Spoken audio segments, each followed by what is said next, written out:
Creating smooth transitions between animation clips using cat adjustment layers. In the last video, I demonstrated how to connect various animation clips together using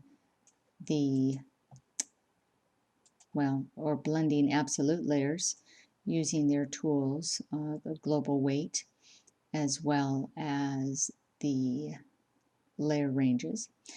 But now what I'm going to do is I'm going to show you how to create smoother transitions using something what they call, they have two types of adjustment layers. There's a world and there's a local. And we're going to be using the local. Well, first of all, let me go ahead and kind of look and see where our issues are. Well, first of all, it's clear that if I just go to the front here, there she is, and she jumps. I mean, there's really no time for the action, plus her legs do something that don't seem very natural. They just all of a sudden they're in that position. All right, so let's go ahead and look at the tracks.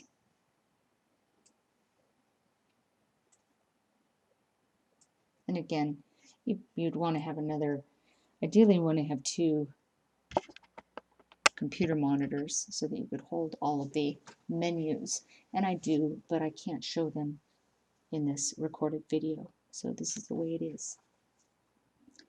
We've got the idle, and then it goes transitions.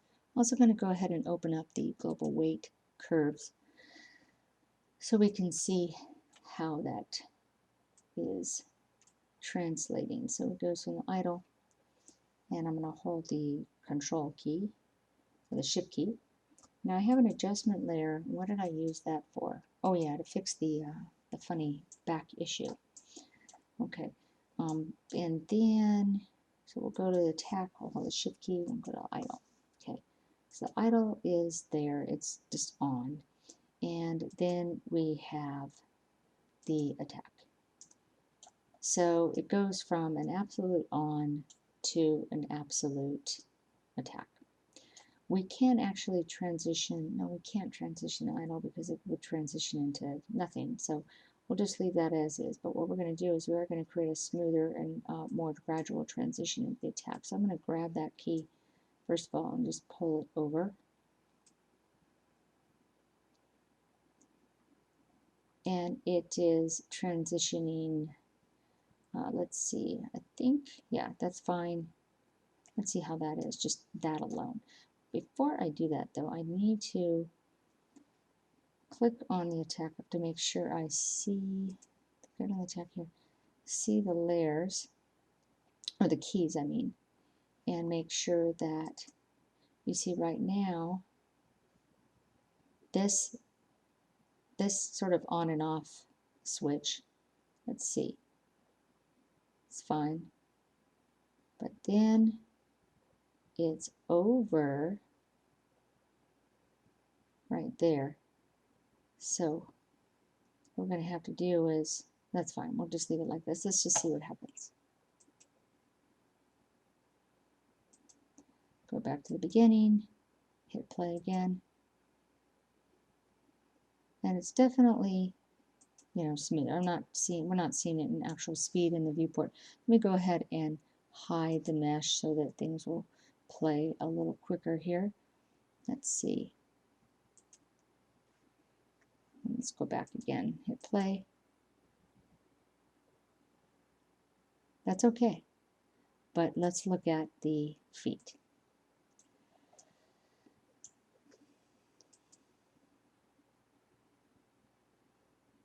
Actually, that's surprisingly smooth. I didn't expect it to be that smooth. So idle, very good. Okay, that's all we needed on that, is just sort of adjust the curves or the tangents. And now let's go to the next one where it goes into the death. So she does this attack and then she just falls. So that doesn't seem, what if she gets hit first and then she falls? Okay, so I'm going to go ahead and hold this. we're going to go to the fall, and you see it again falls quite abruptly. So we could start with bringing this over more to make it more of a gradual transition.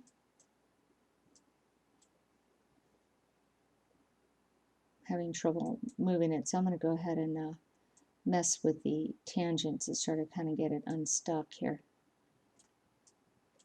Or just do a curve. There we go.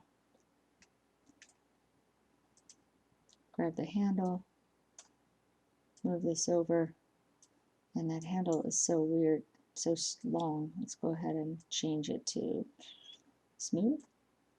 Let's see if that fixed it. It did actually. Okay, and I'm going to go ahead and create another key.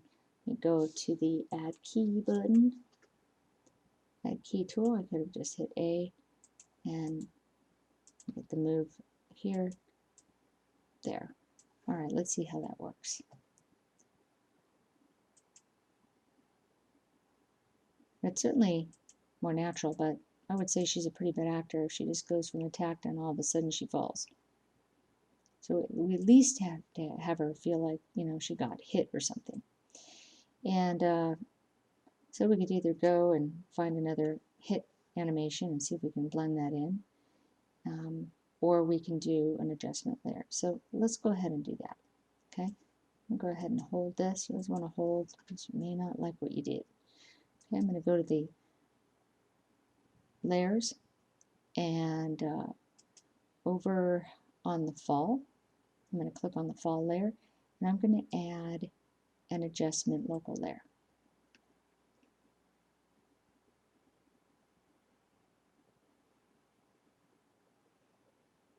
Okay, and let's see, I want to give myself a little bit more time here to make something happen, so I'm going to pull that over like so, and if we zoom in here and we look at the fall and the attack, then there is a gap where she should not be doing really anything. She's kind of standing there. It's not very long though. If you actually, let's go ahead and kind of see the length of time here. We're kind of doing it loosely at about 24 frames per second. So it's 93.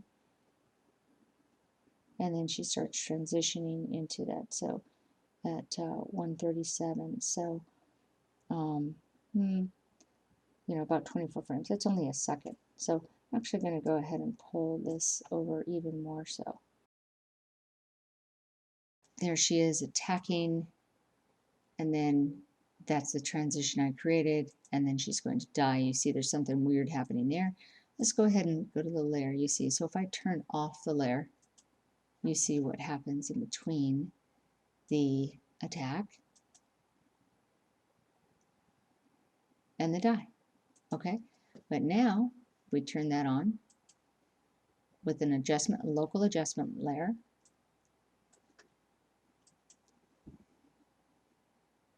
There's something happening in between, but what you can see is that it gets all contorted, and that's because we're going to have to turn off the adjustment layer when that transition period is complete.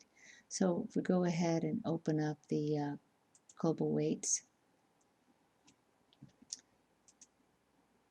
so here's the fall, and here is the adjustment layer, and it's on. It's just on. Okay. Now there's nothing happening here. I didn't put any keys. If I actually select this, I have the mesh frozen, so it can't be selected, but you can see, and I go over here to my time configuration, and I'll go back to 1, and actually I think it's more like 500 is where it ends, something like that. Actually, maybe not. Okay, so we go to the beginning. There's, funny enough, there's some keys there, but I'm going to get rid of them because this is the only, after this is it. So I'm going to get rid of all, whatever that key is. It's only actually one. And I'm not sure, that just might be a placement FPO.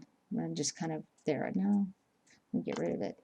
It might be a null key, just to kind of how it was before I set the keys. We'll find out if it messes it up. Okay, so she does her thing. Let's go back. Attack. And then, oh, something happens. Okay.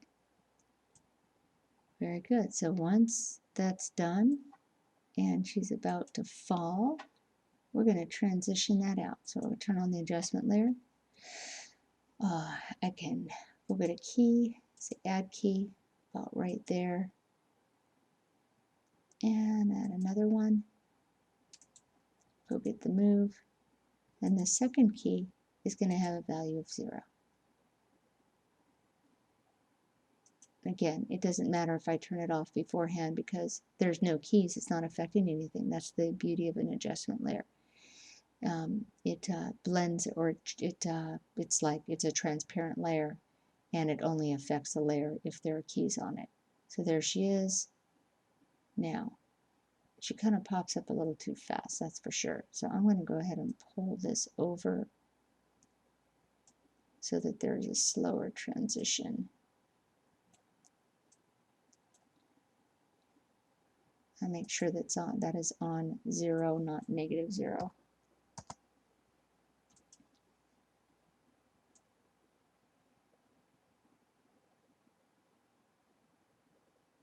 Okay. Let me just double click to make sure it is 0. Okay, and over here is 1. Whoops, why did I do that? Okay, now, there she goes, and she falls. Now, that's all fine and dandy, but this is actually the animation that I got through Mixamo, and you can see that she is clearly going through the ground. So what we're going to have to do is we're going to have to create an impact for this. Okay, and that's where we're going to be using the IK blend. Okay, so that will be in the next animation.